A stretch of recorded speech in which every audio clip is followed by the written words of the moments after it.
ভারতবর্ষের বুকে একই নারে একই নাম, জয় শ্রীরাম জয় শ্রীরাম। আজকে ভারতবর্ষের রাজনৈতিক ইতিহাসের প্রেক্ষাপটে একটা ঐতিহাসিক দিন। কেমন ঐতিহাসিক দিন?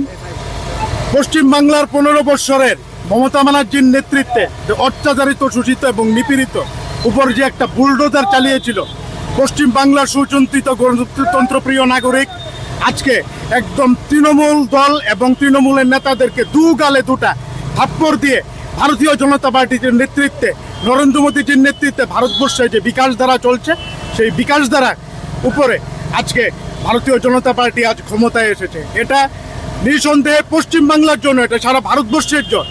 এবং সারা ভারতবর্ষের থেকে আমরা একটা ছোট্ট রাজ্য ত্রিপুরা, আমরা ত্রিপুরা রাজ্যের সুচিন্তিত কর্মী সমর্থকরা আমরা এই উৎসবটা আজকে নানাভাবে সারাদিন আনন্দের সহিত পালন করব।